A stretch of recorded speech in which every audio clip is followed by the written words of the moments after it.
Once upon a time, long time ago, in a country far away from here, there were 4 men who'd been friends from childhood. Now 3 of these men had studied long and hard to become men of great learning. Night after night, they bent over the books until their eyes were all red and bleary from peering so deeply into the secrets of the universe. The 4th man was no scholar. All he had was Common sense. Now, one day, all 4 of the friends were together, but only 3 of them were talking. why in the world are we all here? Said the 1st man. In this God-forsaken place, way out in the middle of nowhere. Yes. Yes. What good is all our learning doing us if we can't go out and do something with it? Yes. We'll never get anywhere staying around here. Let's go out into the world and apply our knowledge. Oh, the things around us. And we'll all become rich and famous. Yes. Rich and famous. Rich and famous. But the 4th man only smiled and nodded and never said a word. So the 4 of them packed up and set off. And after several days of travel, the 1st man said, hey, you know what? What? Well, I've been thinking. Oh, good fellow. 3 of us here have studied long and hard to become men of great learning. Yes. You and me. Well, we bent over the books until our backs ached. Actually, my back still aches. But him, who? Old friend number 4. Yeah. Well, he never was a part of this project from the beginning. Does he contribute one single thing to this undertaking? No. Why should he be rich and famous like us? Well, said the 2nd man. Never thought of it that way, but I can't argue with what you say. And he turned and said, I'm sorry, old friend number 4, but you're not a man of great learning, so you should go on home now. Wait a minute, said the 3rd man. He's no scholar, it's true. We all know that. But he is our friend. Yes. Old number 4. Why shouldn't he be rich and famous like us? Yes, he can come too. So, the 4 of them packed up and set off together once again, traveling through the world in search of fame and fortune until, walking through a forest, they came into a clearing, and there, scattered on the ground, they saw the bones of a tiger.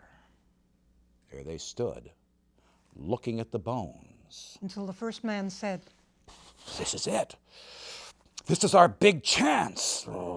At last we get to put our knowledge to work. I am confident that men as wise as we can bring this animal back to life. Yes! Let's do it! For my part, said the 1st man, I will collect all the bones and assemble them, each in its proper order. Oh, that's very impressive, said the 2nd man. I too have some knowledge in this matter. It will be my part to cover the bones with flesh and fur and put blood into the body. Excellent, said the 3rd man. You haven't left much for me. I will give the animal life. I will make it breathe. The 4th man stood silent in the face of such impressive learning. The 1st man picked up all the bones and stuck them together, each where it was supposed to go. The 2nd man covered the bones with flesh and fur and put blood into the body. The 3rd man began the business of bringing the tiger to life, and just at that moment, the 4th man spoke. Wait! What? Oh, we've got to think. Think. You want to think.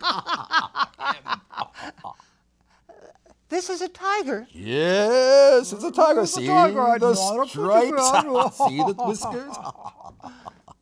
And he's very big. Yeah, large animals, tigers. Bigger than a little dog. Largest of the land carnivores, I hear. Together. And if what you're doing succeeds. If he says it. He could get up and kill us all. You don't know what you're talking about. What good is knowledge if you can't apply it to things? We're going to be rich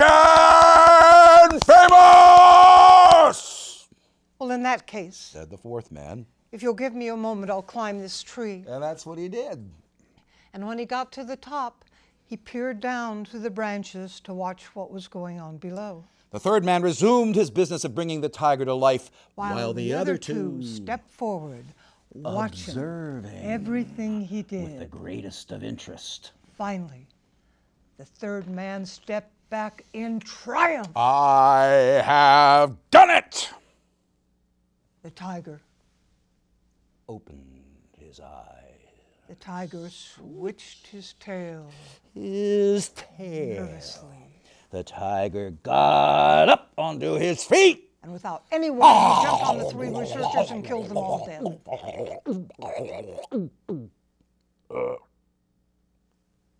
The fourth man waited up in the tree until he was sure the tiger was gone for good. Then he came down and walked back to his village alone.